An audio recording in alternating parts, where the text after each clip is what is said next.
In today's video, Ineffa, a multifunctional robot for domestic application from Notcry. Ineffa is a 5-star electro character, polyam wielder, buffer, electro plier, shielder, and first character to introduce a new elemental reaction in a long time. In this video you'll find tips, times explanations, artifact sets, weapons, and more. So keep watching if you want to have the best Ineffa in Genshin. Join my Discord server if you want to make friends and play Genshin other games. You're more than welcome to join, and without further ado, this is Ineffa's character investment, and let's jump right into active talents, which are quite simple actually. So with a normal attack, she performs up to 4 consecutive spear strikes, except at great movements while performing this type of attacks. This talent is not used by Ineffa in the battlefield, so let's go ahead. With the skill, Ineffa deals an instance of AoE electro damage stunned by opponents, activating her optical flow shield barrier and summoning the multipurpose smart assistance unit Brigitta. Ineffa's shield will absorb damage based on her attack, and Brigitta deals electro damage. With the burst, Ineffa shoots Brigitta into the fray, dealing AoE electro damage and allowing Brigitta to remain on the field. If Brigitta is already on the field,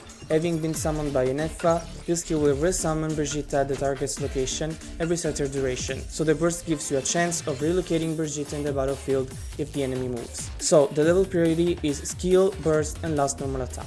Let's have a look at the passive talents. With the first one, if there are thunder clouds created by lunar-charged reaction nearby when Brigitta unleashes these charge attacks, she will initiate an additional attack, dealing AoE electro damage based on Ineffa's attack. This damage is considered lunar-charged damage, so this is the talent that actually makes Ineffa stand out as a character for new mechanics and characteristics. She enhances an elemental reaction, electro charge, by transforming it into a lunar charge, which can crit and deal great damage. When Ineffa will apply electro on an opponent affected by hydro, a thundercloud will spawn and deal damage every 2 seconds to nearby opponents that will have the mark of an half moon outside that highlights the fact that lunar charge is being activated. With the second one, when using the elemental burst, all your party members will gain the parameter permutation effect, which increases Ineffa and your own active party members' elemental mastery by 6% of Ineffa's attack. This talent is pretty useful for lunar charge damage, since the higher is your EM, the higher will be the damage of the elemental reactions you trigger. This counts for the majority of the elemental reactions in Genshin. If you have 2k of attack, Ineffa will grant 120 of EM to everyone in the team basically. But what if I tell you that this talent is stronger than it might look at first sight? Lunar Charge has a brand new formula to calculate the damage when it is triggered. As I mentioned before, Lunar Charge is based on EM, but more specifically on the EM of all characters in the team that applied Hydro or Electro between an instance of Lunar Charge damage and another. The highest damage instance will be fully added to the total damage instance of LC, the second will be divided in half, and others will be divided by 12. So let's pretend we have a character with 1000 of EM and another character with 300 of EM, but with 50% of crit rate and 150% of crit damage. The first character will contribute with 11,000 of LC damage because they are relying only on their EM. If the second character relies on their EM only, they would deal 60,000 of LC damage. In this case, the second character is dealing less damage than the first one, so their contribution will be 3,000 of LC damage. But if the second character crits, they will deal 15,000 LC damage, which makes this instance higher than the first one, so it will be 15k plus 5,500 instead of 11k, for a total of 20k or so of LC damage. If you add the other two characters, is a little more. I hope this was clear and my calculations were right. If not, feel free to correct me in the comments. With the third passive talent, when nearby party members trigger an electro charge reaction, it will be converted into the lunar charge reaction. Area 100 attack that Ineffa has increased lunar charge base damage by 0.7% up to a maximum of 14%. 2k of attack is enough to activate this talent in the strongest way. And with the last talent,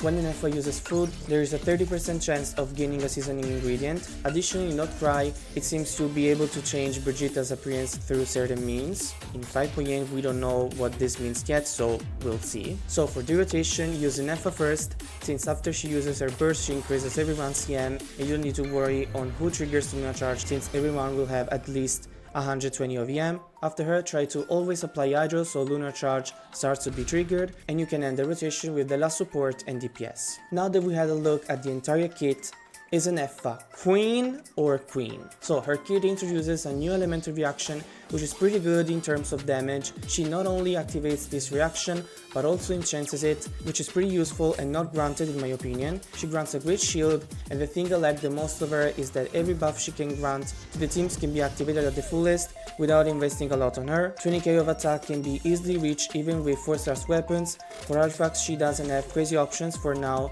but I think she'll have more choices when Notcry release. So we can say Ineffa is a queen with no worries, or we can go have a look at her build options. So for artifacts options, for 2p she can use 2-piece attack, Gladiator, Simanava and all others, 2-piece energy charge, Emblem of Her Fate, and 2-piece electro damage bonus, Thundering Fury. For 4-piece she can use Thundering Fury, which gives a bonus in her electro damage and increases electro elemental reactions damage, which is pretty good for Ineffa. Gilded Dreams, which increases her attack or EM based on the character's element in the current party, and Tenacity of the Millilith, which beside the 2-piece effect is a great alternative since it increases her shield strength and she can grant attack to all party members. Let's hope she'll have something better when Notcry will release. But in the meantime, main stats are attack on the sand, attack on the goblet and crits on the circlet.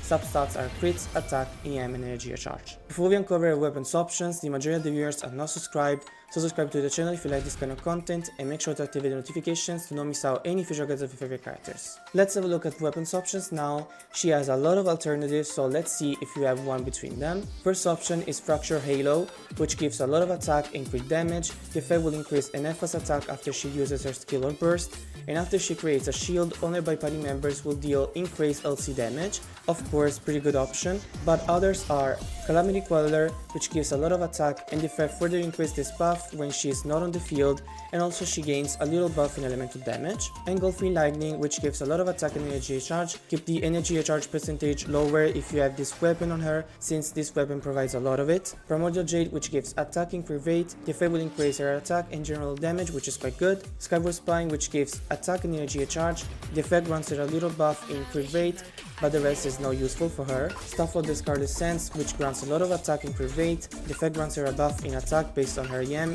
which you can stack. Symphonies of Sands, which grants a lot of attack and crit damage. The effect grants her attack when she's off field, but she can't activate the rest of the effect unfortunately. For first as options, she can have Favonius Lance, which grants attack and energy charge. The effect gives you additional particles if you crit. Missive Wind Spear, which gives a lot of attack, and with the effect it grants additional attack and EM. Tama Yurate no Anashi, which gives attack and energy charge. The effect increases attack after using a skill. Did the Catch, which gives attack and energy charge. The effect increases her burst damage and crit rate. And lastly, Deathmatch, which gives a lot of attack and crit rate. The effect increases her attack and defense based on your opponents. So for Ineffa's ideal build, you should aim to have at least 2k of attack so you can activate every buff, 3 or 400 of EM considering the buff over second passive talent, and 1035% of energy charge if you have another electro character in the team.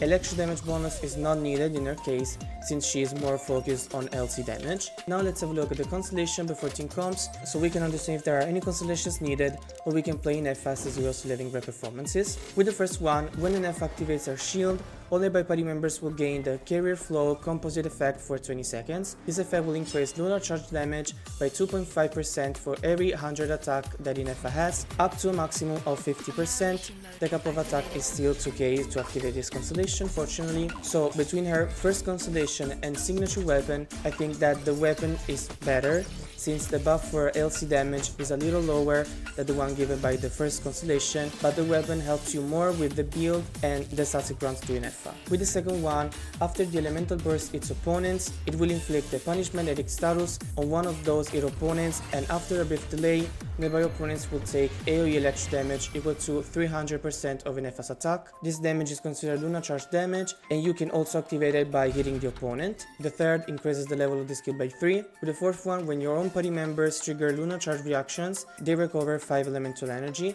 This effect can occur once every 4 seconds, and it's pretty good since it helps character charge their burst faster. The fifth increases the level of the burst by 3, and with the last one, when Ineffa is affected by the Carrier Flow composite effect, which is the effect of her first constellation, she will deal AoE electro damage equal to 135% of her attack to opponents after nearby thunderclouds release burst of lightning at opponents every 3.5 seconds. This damage is considered lunar-charged damage. Now for team comps, in her case, it's enough to have party members that apply Hydro and Electro with a little of EM in their stats, so let's have a look at her possible team comps. First option is with Neuvillette, Ineffa, Shilona and Furina. In this case, Ineffa is a real game changer for Neuvillette since she allows for Furina to be in the team, even though you have Novelet's 0, since with Ineffa in the team, you would trigger Electro-Charge, Lunar-Charge, and Hydro Crystallize with Shilonen, so you have 3 Hydro-related reactions, still having 2 Hydro characters in the team. In this case, go with Furina first, then Shilonen, Ineffa, and lastly Novelet.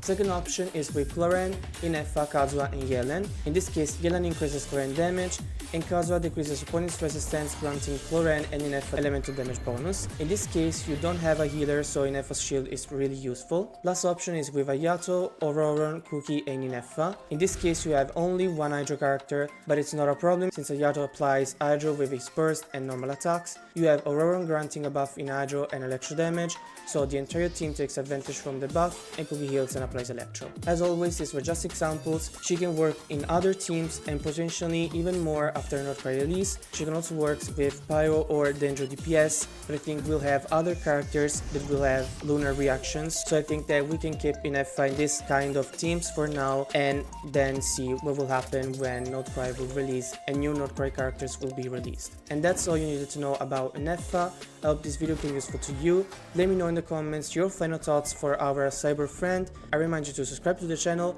to join my Discord server, and we'll see you in the next video. Bye!